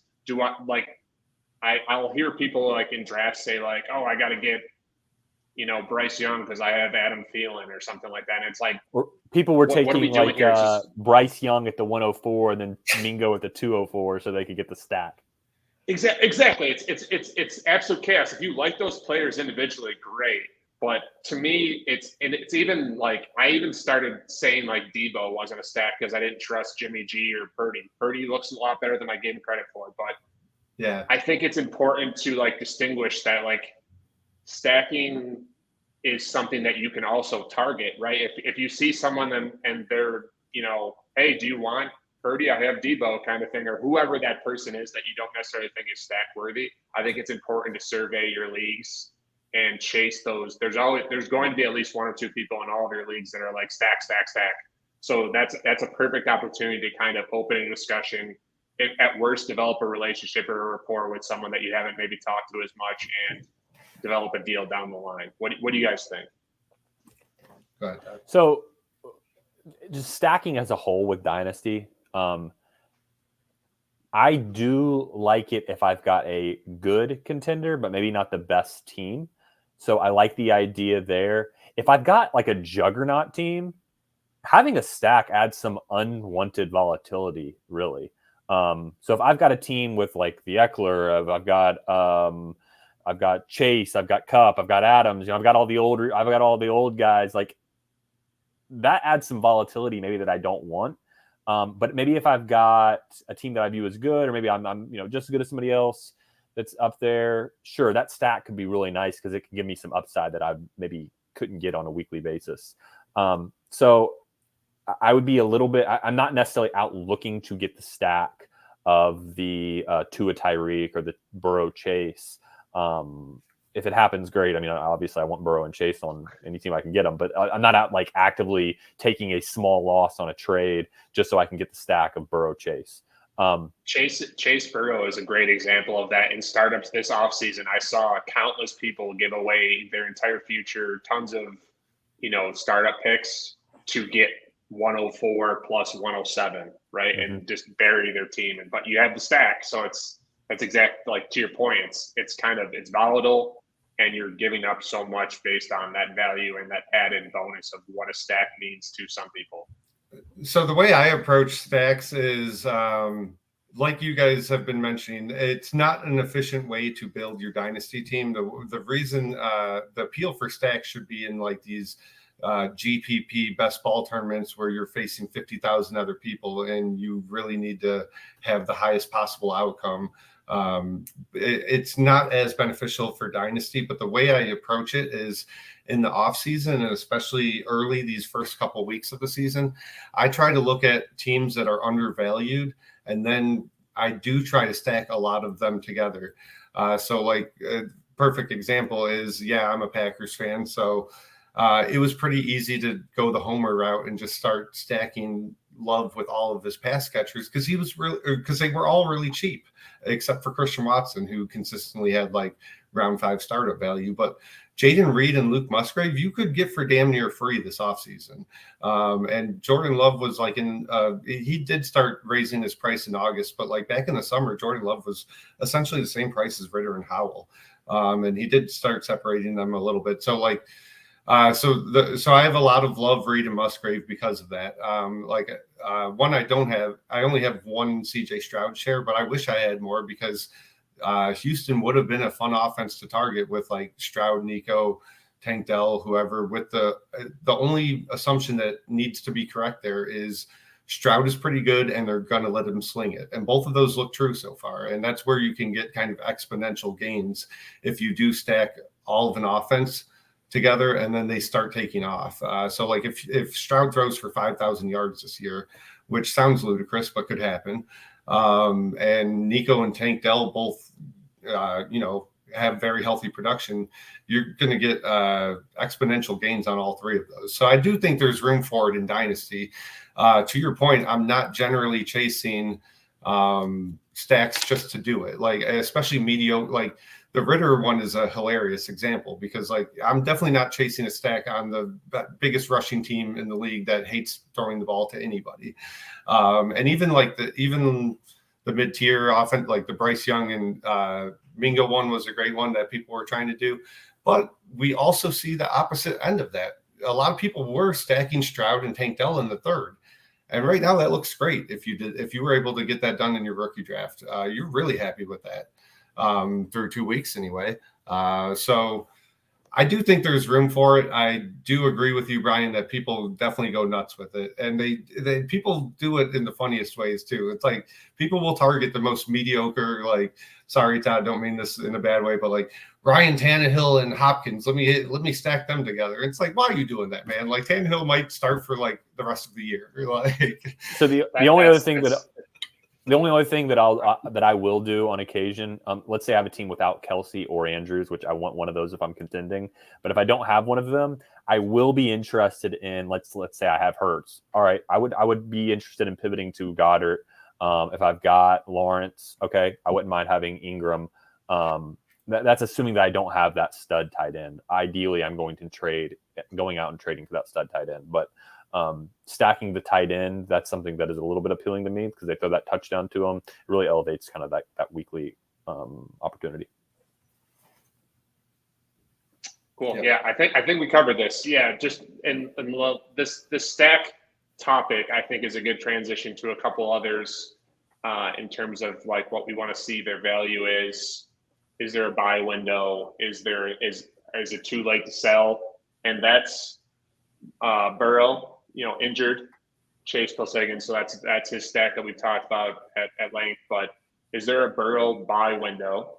And is the Fields sell window gone? I think we all probably agree that he was probably a little overpriced in the offseason. He was kind of in his he was valued at maybe as close to ceiling or peak, and maybe now he's probably where he should be, maybe lower perception wise. So what do we think Fields and Burrow? I'll go really quick on Burrow. So I did try a little bit on Burrow. I tried to move Lamar. I've tried to move Lawrence. I've been willing to add a little bit, and really no interest from the Burrow owners. I think there is a chance that after a week being out, or after he's announced out for however many weeks, that might have been probably the better time. Wait, probably like a Saturday before the Sunday game. Go in and try to maybe offer Lamar plus, Lawrence plus, but I don't think that really Burrow, and I don't think Chase. I really don't think that there's a buy low for Chase. You might be able to buy, but you're buying at 100% of market value. It's just the fact that the person might be willing to move him when before he was not available. He was untouchable 2 weeks ago, and now he's at least you can pay up and overpay for him, whereas you couldn't even overpay before. Yep. Yeah, I'd agree with that. I'd also kind of throw in the Jags with the Bengals as a elite offense that's kind of struggling out of the gate a little bit. Nobody's selling Trevor low. I don't think nobody's selling Burrow low, even with the injury. I like that Todd tried it. I just haven't even tried it. I just like it as someone who has Burrow in a couple spots, and as you know, Brian and Todd, I'm not afraid to trade away an elite quarterback. But it just never even occurred to me to be concerned about Burrow. We know he's awesome. Like, there's just simply no questions about him. Fields, on the other hand, is very interesting to me because I was always very high on him as a prospect. Even into last year, I was pretty high on him. And I started getting spooked, and I had 2 shares left that I was holding. One of them I ended up trading to you, Brian, but in a trade that everyone made fun of me because I sold Fields under market. And I just wanted off the Fields train going into this year. I kind of thought this is how the season would start playing out, and I don't expect it to change at all. Fields is not a guy I want to buy low on. I see a lot of smart people trying to do that. A ton. Well, I don't know if you think I'm smart, but I'm about to tell you why I'm doing it. yeah. I understand the upside argument, so I think I know what you're saying. Go ahead. Yeah, I mean, we've all seen different stats on his rushing so far this year. I mean, he had the second most design runs of any quarterback last year. He's had 1 this year. I think that what we're going to see going into week 3 is they say, okay, this isn't working. We got to let him loose, let him run, Fields run. So if you think about the whole offseason, they are sitting there in that red jersey, and it's sit in the pocket and throw. And it's almost like ingrained into him now after the offseason. And he's got to kind of get it out of his system. And I think that we're going to see that going in, moving a little bit each week. And then when he gets back to 2022 rushing, but what he had 6 rushing yards last week. I think they're going to unleash him. He's going to start running again. So I think if you want to buy, maybe he won't run much this upcoming week, but if he does, the fantasy points will be there, and the Fields owner will feel a little more settled. No, he's not a very good NFL quarterback. I don't think anybody's out here saying that, but he is a pretty good fantasy quarterback if he runs.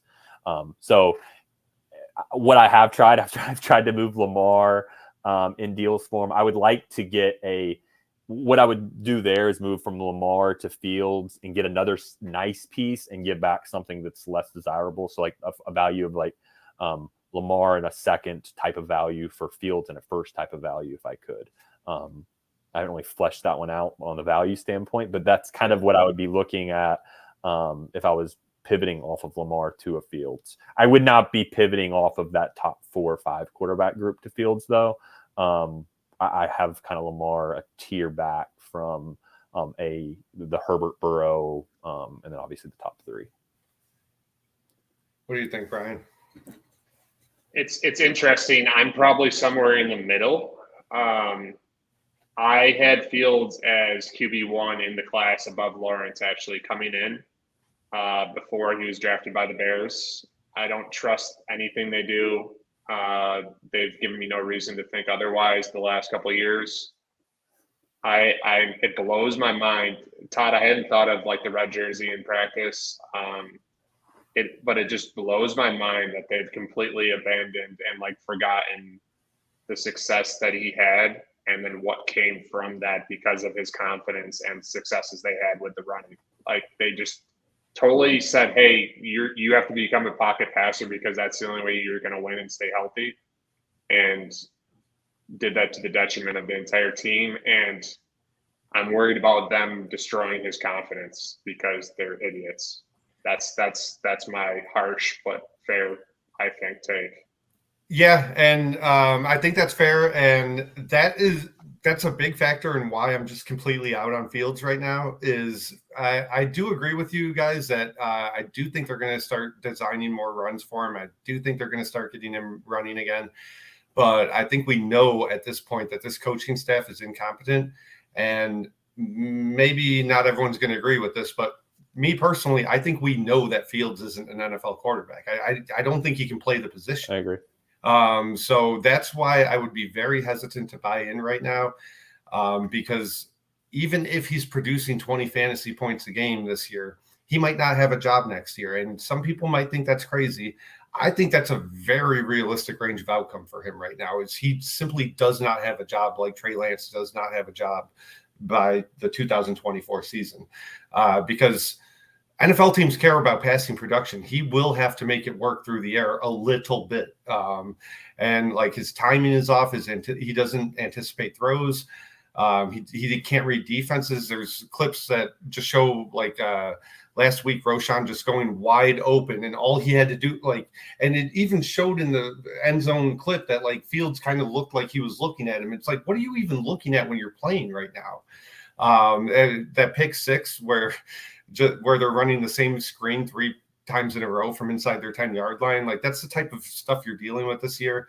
They have their own first round pick, which I expect to be top 5 or 10. They have Carolina's, which I expect to be top 5 or 10. I would be stunned at this point if Justin Fields is starting for the Bears in 2024. Doesn't mean he won't be a starter, but I would be very surprised if he's and it's worth mentioning that Ryan Poles never drafted Fields. So I think Ryan Poles is going to get the chance to select his own quarterback. Ryan Poles is the GM for the Bears, if anyone was not aware of that.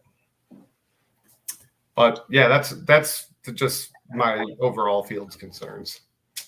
I just want to say one last thing before we pivot here to the next part of this segment. But I think injuries are the only thing that prevent him.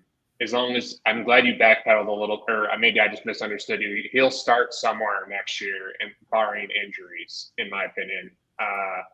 It wouldn't surprise. Yeah, I think he could. I'm very confident he won't be starting for the Chicago. That was always my Hurts take whenever he was really looking average at best, that he will start somewhere, even if it's not the Eagles.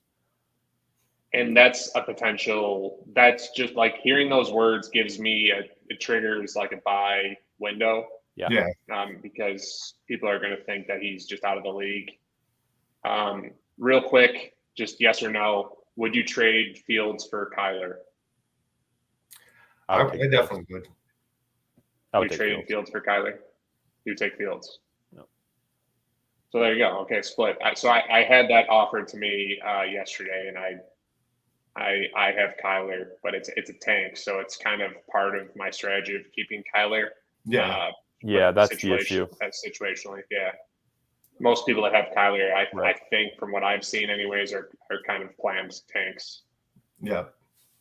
On the topic of injuries, though, we can't skim over the abundant amount of running back injuries in the first 2 weeks. Dobbins, Chubb, Saquon, Eckler, Aaron Jones, Montgomery. How are we? I assume most managers that have these guys are competing contenders, trying to win this year. How are we handling missing those guys? Mostert, man. I'm going to go. That's exactly what I was going to say. I was going to say, you better have a Mostert. You better have a Jerome Ford. You got to have these guys built into those rosters. And also, definitely don't be too proud to go to the Mostert owner and say, hey, man, need a running back. But you said Mostert and Ford. This guy, another name I was thinking of that's probably too expensive at this point, really, which is crazy, is Kyron Williams. Kyron or Rashad? Kyron, because he's producing more. I think you can sell him for more. I'd probably go Kyron. I don't really love either one of them, but they're another cheap guy that I think you can go get right now for a third. Brian, I sold him for a third today on a tank team, is Zach Moss. If you need running back production, Zach Moss is an ugly name that the owner is probably not too attached to. So if you can't get Mostert, if you can't get Ford, if you can't get, a couple other names I like is like Jalen Warren, Kenny Gainwell, those type of guys that when he comes back. So those are all guys I'm looking at, but like Mostert and Zach Moss, I think to me are the two most appealing, cheapest options to go backfill RB production for like the next few weeks and see how it goes. Any others to add there, Tom? I mean, with Chubb, it's whether it's too soon or not, but I'm going to the Chubb owner and I'm offering stuff to him, whether I've got a rebuild or maybe even I'm a contender. Maybe throw him a bone and see if I can get him to send me some cheap value or some value in return. I don't really look at it as I'm helping him win. I mean, he's probably going to make a move with someone else. I'd rather him, if I've got Zach Moss, I'd rather him give me that late second that he might throw to somebody else and let him take Zach Moss off my hands. That maybe it'd be a little bit aggressive, but you see what I'm saying. Maybe he takes him Matt trade him for a third. I'll happily take value off of someone's hands, and I'm not going to really care if it helps him or not. So I am going to the Chubb owner, going to the Barkley owners, and trying to just see what they'll take off my hands, especially if I'm a tank team. If I'm a tank team, if you haven't already done it, I don't know what you're waiting on. Maybe even consider it on a contender. Yeah, interesting. He's obviously talented. Terrible luck in that situation. I feel for him. All these guys. I think it's easy to kind of like for us to dehumanize him in the sense of like, let's trade him for this. Like that was just horrific. So hopefully he gets healthy. I hope he can bounce back, and I would love to see him back in the spotlight doing his thing for sure. The only other thing I would ask you guys, so you guys have Saquon and Eckler on a contender. Are you panicking, or are you just going to try and ride the next few weeks out? Like, are you going to try and get Zach Moss, or are you just saying, hey, I can survive for 3 weeks? I did have one team where I've got Eckler, Taylor. I've got Cup on that team. So I've got like guys that are out. And I bit the bullet and traded Bigsby and a couple thirds for Miles Sanders, which doesn't sound too great. But I needed a start this week, given that it was, I think I was going to end up having to start Justice Hill. So the team had gotten a little bit thin at running back and at the flex. So I don't mind going and paying for someone. Ideally, if I'm going to be giving away thirds, I'd rather just give it away for a Zach Moss, but couldn't really predict that he would have that sort of output coming into week 2. Yeah. So quickly on the flip side of this, I'm not a tanker. I sent Tony Pollard in a third for Saquon in a second. What do we think there? I like that. Yeah, so I think we're in that league together. The other aspect of that I right, love is that you got 3 weeks of no points if you're a tanker. That's exactly that's kind of So you what got, my thought process was. Same age, and same pedigree. the moving from a third to a second to me is just massive. It's a big difference. I mean, the guys that we see third, and then we get into the draft, and you start drafting in the third, and you're like, geez, like this is brutal. I mean, I really don't even want to draft in the third. I'd rather trade it for a Zach Moss, like Matt. Yeah. And so that second, maybe you can trade it for Rachaad White, like we talked about earlier. So there's a pretty big difference between a Rachaad White and a Zach Moss. I think we may not like Rachaad White, but I think we can at least agree there's a pretty big difference between those two. So yeah. I like that trade. Yep, agreed. Yeah, that's kind of how I viewed it. So yeah, I mean, I think just running backs in general, you have to understand that there's volatility. You hear tons of people talk on Twitter about how you want to not waste space on roster clogging or wide receivers and have those handcuffs or those potential guys that will gain value either for your team or that you can sell in good pieces. So that's just something to think about. In terms of team building and just general landscape of Dynasty. It's going to happen every year. That's how it goes. There's going to be guys, no-name guys that gain value, however short it might be. Yep, definitely. So wrapping things up here, I think we're going to go round table really quick here on one buy as we close things out. So I'll go first. The guy I'm buying right now is AJ Brown. He's still at a 30% target share. These first 2 games, I still think he's just as dominant as he was coming into the season, but Devontae Smith has kind of stolen the thunder a little bit. So I think that the person that has AJ Brown is probably a little bit in the dumps on him. There's probably going to be a bounce back game coming. So I'd like to be there holding him whenever it does. I'd love to move someone in that tier, kind of like what we were talking about earlier with like in the Addison or Christian Watson tier, and add maybe a couple 2s on top and see if that gets it done. But I'd really like to trade and go get AJ Brown right now. Maybe from a picks draft capital standpoint, might be a first and a second. Maybe throw something else in that's if I've got depth that I don't really care about. But yeah, really trying to go get AJ Brown. I think he's dropped KTC. He's dropped from wide receiver 4 or so before the season. He's down to 10 right now. So I think he's probably more gettable. You're not going to get it cheap, but he's more gettable than he was 2 weeks ago. And really, to me, nothing's changed. Yeah, I like that. I completely agree with that.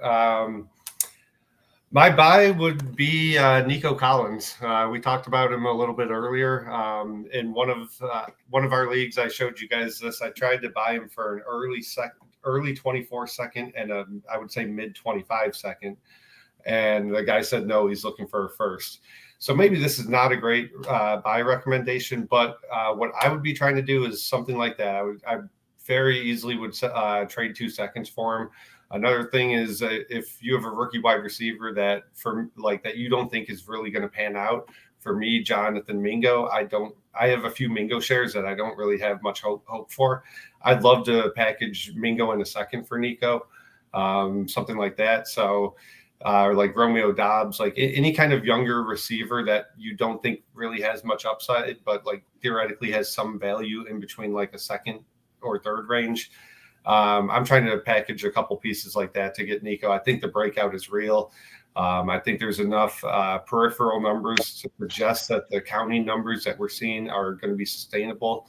So I expect him to be a top 20, top 24 wide receiver rest of the year. I would think he's going to settle in that early second to late first value range, and I think he's worth buying at that price.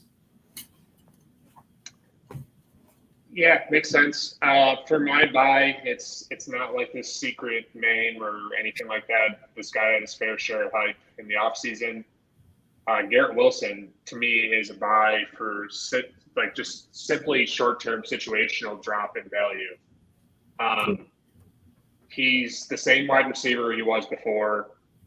He had all sorts of hype last year with jump quarterbacks. to me, I know I don't have to pay what he was in the offseason, but he's no different value-wise to me. So I think that opens up a beautiful buy window for sure. I've already bought one of him. I'm going to keep targeting him in most leagues unless I'm, shallow and contending, because maybe he does have a little bit of a drop in explosiveness this year. But this is a perfect time where you can get a staple foundational piece that can be on your team for 6, 7, 8 years in the contending situation. So that's my buy. All right, so I'm gonna hold you guys to this. So I'm gonna go out and look for some AJ Brown. I'm also gonna go out and look for some Nico Collins and Garrett Wilson. I actually just, as we were sitting here, I sent an offer for Nico Collins. So I saw him get traded for a second after the Nico game on Sunday. So I offered that guy a second and a third, and let's see if he just wants to take his third and run. Doubt that'll happen, but I'll see if I get a counter. But I'll be looking for some Nico, Garrett Wilson. But I'm going to hold you to it. Let's maybe check in next week and see what maybe transpired on these buys, and see what we come up with. Yeah, agreed. I like that. I am at 22% Garrett. So he's not a guy that I'm really looking to buy. Well, here's what you do. Look to buy him on the teams that you don't. Pivot your Garrett Wilson to an AJ Brown on the other one, and then you get a win-win.